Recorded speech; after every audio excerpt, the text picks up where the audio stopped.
پرانے نوٹ کے بدلے نئے نوٹوں کا بزنس کرنا. اگر تو آپ نئے نوٹ لے کے ان کو ہاروں میں لگاتے ہیں, یعنی ویلیو ایڈیشن کر رہے ہیں, سٹیپلر کا خرچہ ہو رہا ہے, مزدوری ہو رہی ہے اس پہ, اور وہ ایک 10,000 روپے کا جو نوٹوں والا 10,000 روپے کے نوٹ جس میں لگے ہوئے ہوں, وہ ہار آپ کو 10,000 کا تو نہیں ملے گا, وہ ہو سکتا ہے 10,000 کے اوپر آپ کو 3,000 4,000 دینے پڑے, کیونکہ اس پہ محنت ہوئی ہے. تو اس طرح کا کاروبار تو درست ہے.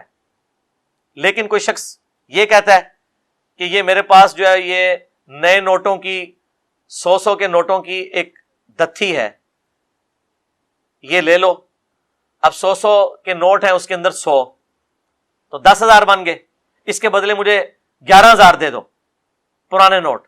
تو یہ پھر پیسے کے بدلے پیسہ ہے, یہ حرام ہے. پیسے کے بدلے پیسہ ایسا پیسہ ہے کہ جس طرف دونوں طرف ورتھ ایک ہے.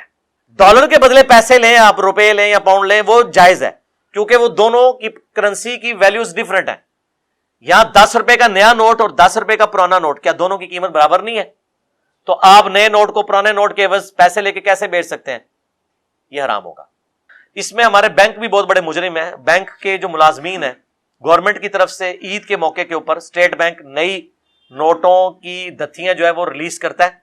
شناختی کارڈ کے عوض آپ کو 1 یا 2 دتیاں مل جاتی ہیں, اس سے زیادہ نہیں. لیکن ظاہر ہے کتنے لوگ ہیں جو بینک جا کے وہ لیتے ہیں. پھر بینک کے ملازمین کیا کرتے ہیں, وہ کہتے ہیں جی شارٹ ہے, اور وہ سائڈ پہ کر کے رکھتے ہیں, اور جو ہاروں کے کاروبار کرنے والے, نئے نوٹوں کا کاروبار کرنے والے لوگ ہیں, ان کو وہ پھر بیچتے ہیں. ایک ایک دتھی کے اوپر 30 روپے 50 روپے 100 روپے اون لے لیتے ہیں. وہ بھی حرام کما رہے ہیں, وہ کاروبار کرنے والا بھی اس طریقے سے حرام کر رہے ہیں. ہمارے ایک اسٹوڈنٹ ہیں, ان کا پاکستان لیول کا بزنس ہے. وہ 8 سے 2 سال پہلے یہاں آئے تھے, تو انہوں نے ایک کوشچن کیا تھا, وہ پھر میں نے ایز اے اسپیشل کوشچن اس کو ایڈریس کیا تھا.